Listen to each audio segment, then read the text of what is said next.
ഇപ്പോൾ നമ്മുടെ fifth question ആണ് നോക്കാൻ പോകുന്നത്. Give your opinion with reference to the provisions of Indian contract act 1872. Okay, അപ്പം whether joint promisor and promisee. Okay, jointly promise ചെയ്ത ആൾക്കാരാണ് ഇവർ. ജോയിൻറ്റ് പ്രോമിസറും അപ്പം പ്രോമിസ് ആർക്കായിരിക്കും കൊടുത്തിട്ടുണ്ടാവുക? പ്രോമിസിക്ക് ആയിരിക്കും കൊടുത്തിട്ടുണ്ടാവുക.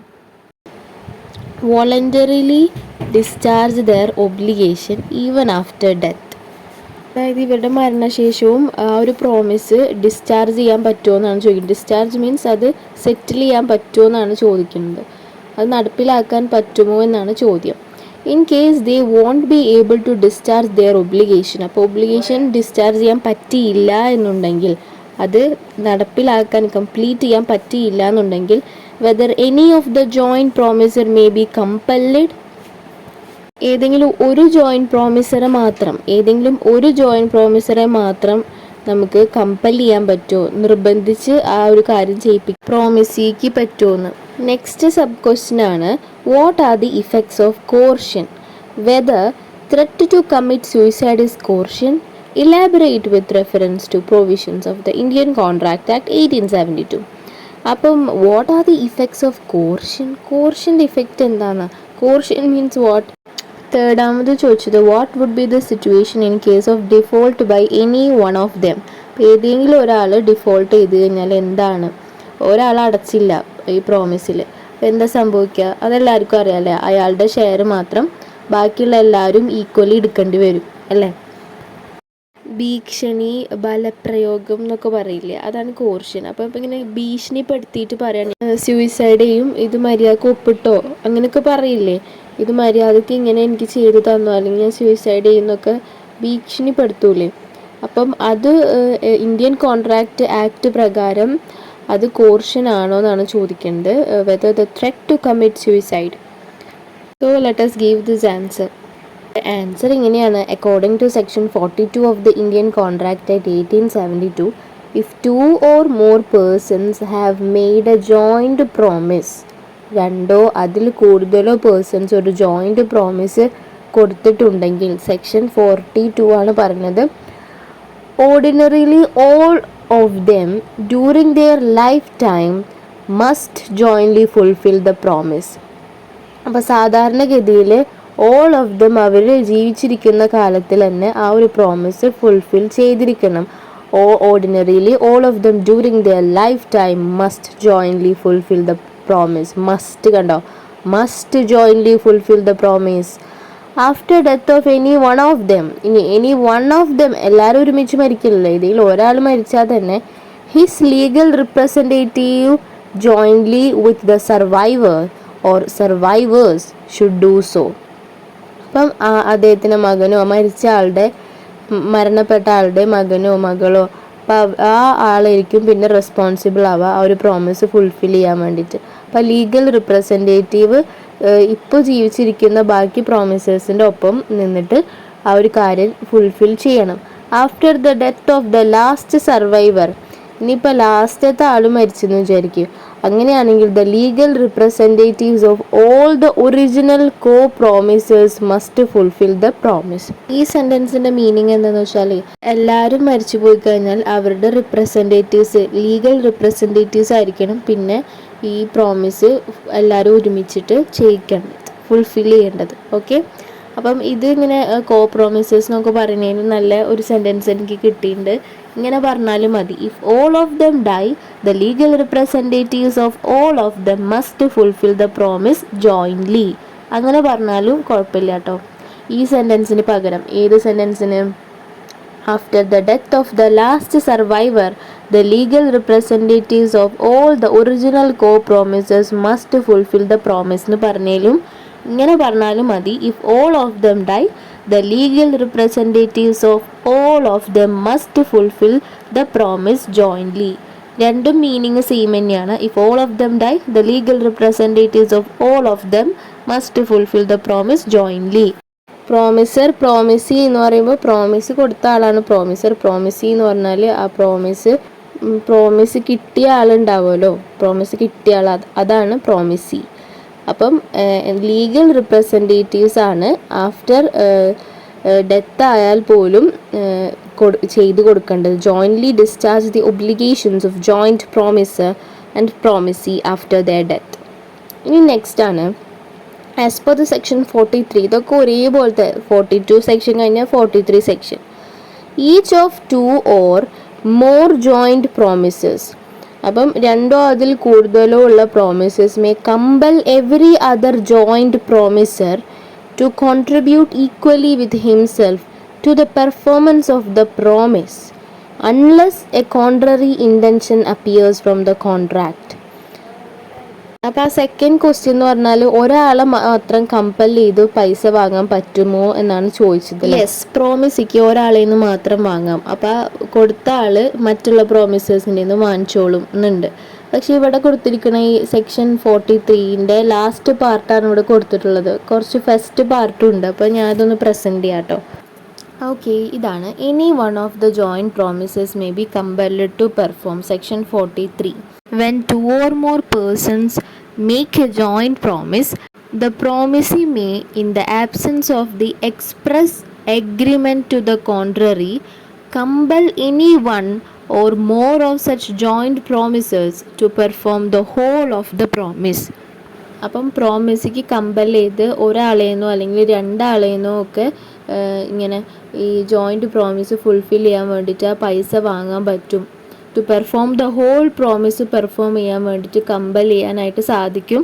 അൺലെസ് എഗ്രിമെൻറ്റിൽ വേറെ എന്തെങ്കിലും ഇതിന് കോൺട്രറി ആയിട്ട് പറഞ്ഞിട്ട് ഇല്ലെങ്കിൽ, പറഞ്ഞിട്ടുള്ളത് വരെ അങ്ങനെയൊക്കെ പറയില്ല. അതായത് ഈ എഗ്രിമെൻറ്റിൽ ഇപ്പോൾ പറഞ്ഞിട്ടുണ്ടാവും അങ്ങനെ ഒരാളിൽ നിന്ന് വാങ്ങാൻ പാടില്ല എന്ന് പറഞ്ഞിട്ടുണ്ടെങ്കിൽ വാങ്ങാൻ പറ്റില്ല ഈ പ്രോമിസിക്ക്. ഓക്കെ, അപ്പം അതാണ് ഒന്നുകൂടി വായിക്കാം. When 2 or more persons make a joint promise, the promisee may, in the absence of the express agreement to the contrary, compel any one or more of such joint promises to perform the whole of the promise. Okay, അപ്പം രണ്ടോ അതിൽ കൂടുതലോ ആളുകൾ കൂടിയിട്ടാണല്ലോ ഈ joint promise കൊടുക്കുക. അപ്പോൾ അവിടെ പ്രോമിസിക്ക് ഈ പൈസ ഓൾറെഡി ക്രെഡിറ്ററെ ആയിട്ട് കൊടുത്ത ആളുണ്ടാവുമല്ലോ, ക്രെഡിറ്ററെ പോലെ കൊടുത്ത ആൾ. അപ്പോൾ ആ ആൾക്ക് in the absence of the express agreement to the contrary, അതായത് എഗ്രിമെൻറ്റിൽ ഇതിന് ഓപ്പോസിറ്റായിട്ട് എഴുതിയിട്ടില്ല എന്നുണ്ടെങ്കിൽ compel any one or more of such joint promises to perform the whole of the promise. ഇനി each promisor may compel contribution. അപ്പം each of 2 or more joint promisers may compel every other joint promiser to contribute equally with himself to the performance of the promise unless a contrary intention appears from the contract. ഇനി അതുകൂടാതെ തന്നെ ഓരോ പ്രോമിസർക്കും അങ്ങോട്ടും ഇങ്ങോട്ടും എന്ത് ചെയ്യാൻ പറ്റും, compel ചെയ്യാൻ പറ്റും. ഈക്വലി കോൺട്രിബ്യൂട്ട് ചെയ്യാൻ പറഞ്ഞിട്ട് കമ്പൽ ചെയ്യാനും പറ്റും. എപ്പോൾ ഏതെങ്കിലും ഒരു പ്രോമിസർ കൊടുത്തില്ല എന്നുണ്ടെങ്കിൽ മറ്റേ പ്രോമിസറെ കയ്യിൽ നിന്ന് എല്ലാ ഹോൾ ഓഫ് ദ പ്രോമിസ് വാങ്ങിച്ചു കൊണ്ട് പോയിട്ടുണ്ടാവുമല്ലോ. അപ്പം അതിൻ്റെ പേരിൽ മറ്റുള്ള ഈച്ച് പ്രോമിസറെയും കമ്പൽ ചെയ്യാനായിട്ട് പറ്റും, ഈക്വലി ഷെയർ ഇടാൻ പറഞ്ഞിട്ട്. അല്ലെങ്കിൽ ഇൻ അതർ വേർഡ്സ് പറയുകയാണെങ്കിൽ if one of the joint promises is made to perform the whole contract, he can call for a contribution from others. മറ്റുള്ളവരിൽ നിന്നും കോൺട്രിബ്യൂഷൻ വാങ്ങാനായിട്ട് സാധിക്കും. ഇൻ അതർ വേർഡ്സ് കണ്ടോ, each promisor may compel contribution. അതായത് ഇപ്പോൾ മേലെ പറഞ്ഞതുപോലെ ഏതെങ്കിലും ഒരാളെ കയ്യിൽ നിന്ന് തന്നെ ഹോൾ ദ പ്രോമിസ് വാങ്ങിച്ചു കഴിഞ്ഞാൽ ബാക്കിയുള്ള പ്രോമിസേഴ്സിനൊക്കെ കമ്പൽ ചെയ്തിട്ട് ഈ പ്രോമിസർക്ക് വാങ്ങാനായിട്ട് പറ്റും. അല്ലാണ്ട് പ്രോമിസി പിന്നെ ഒരാളിൽ നിന്ന് ഹോളായിട്ട് വാങ്ങിച്ചിട്ട് ആൾ പോവും. ബാക്കിയുള്ളവരിൽ നിന്ന് വാങ്ങിക്കേണ്ടത് ഈ ഹോൾ സം ഓഫ് മണി കൊടുത്ത ആളായിരിക്കണം. Each of 2 or more joint promisers may compel every other joint promiser to contribute equally with himself to the performance of the promise unless a contrary intention appears from the contract. Okay, in other words, if one of the joint promises is made to perform the whole contract, he can call for a contribution from others. He can call for a contribution from others. He can call for a contribution from others.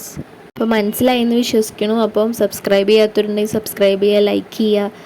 പിന്നെ ഈ joint പ്രോമിസറുടെ ക്വസ്റ്റ്യനൊക്കെ എപ്പോഴും ചോദിക്കുന്നതാണ്. ഈ പാർട്ടാണ് വളരെ important ആയിട്ടുള്ളത്. ഇനി if any one of two or more joint promisors makes default in such contribution, the remaining joint promises must bear the loss arising from such default in equal shares. അപ്പോൾ third question എന്ന് പറഞ്ഞാൽ ഏതെങ്കിലും ഒരു promisor default ചെയ്ത് കഴിഞ്ഞാൽ ആ ഒരു promise പാലിച്ചില്ലെങ്കിൽ എന്താണ് സംഭവിക്കുക എന്നാണ് ചോദ്യം. അപ്പം ഏതെങ്കിലും ഒരു പ്രോമിസ് പാലിച്ചില്ല എന്നുണ്ടെങ്കിൽ ബാക്കിയുള്ള പ്രോമിസേഴ്സ് എല്ലാവരും അയാളുടെ ഷെയർ ഈക്വൽ ആയിട്ട് എടുത്ത് കൊടുക്കേണ്ടി വരുന്നു.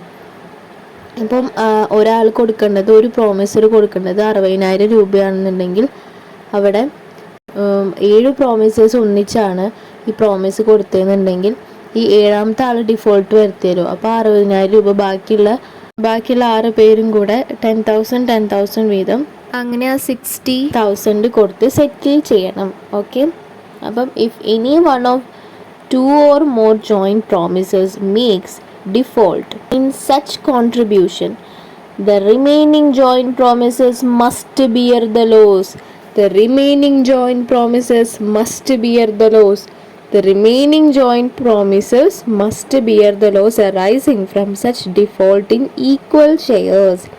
Arising from such default in equal shares. Okay. ഇനി effect of coercion under section 19 of the Indian Contract Act 1872. എന്താണ് കോർഷൻ്റെ ഇഫക്റ്റ് എന്നാണ് ചോദിച്ചിട്ടുള്ളത്.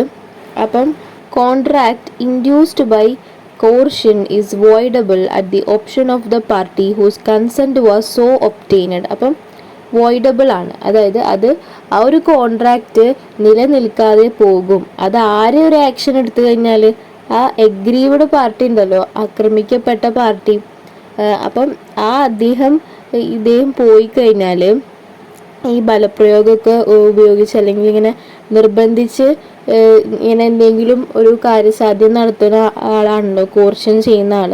അപ്പോൾ ആ കോർഷൻ ചെയ്യുന്ന ആൾ പോയി കഴിഞ്ഞാൽ പോലീസിനെ വിളിച്ച് പറയുമോ അങ്ങനെയൊക്കെ ചെയ്ത് ഈ ഒരു കോൺട്രാക്റ്റിൽ നിന്നും ഒഴിയാൻ വേണ്ടിയിട്ട് മറ്റേ ആക്രമിക്കപ്പെട്ട party at the option of the party whose consent was not free, അപ്പം കൺസെൻറ്റ് ഫ്രീ അല്ലാതെ ആ ഒരു സമയത്ത് നിർബന്ധിതനായി കൊടുത്ത ആ ഒരു കൺസെൻറ്റ് കൊടുത്ത ആ ഒരാളുണ്ടല്ലോ, അപ്പം ആ ഒരു പാർട്ടിക്ക് വേണമെന്നുണ്ടെങ്കിൽ ആ ഒരു കോൺട്രാക്റ്റിൽ നിന്നും ഒഴിഞ്ഞു കഴിഞ്ഞാൽ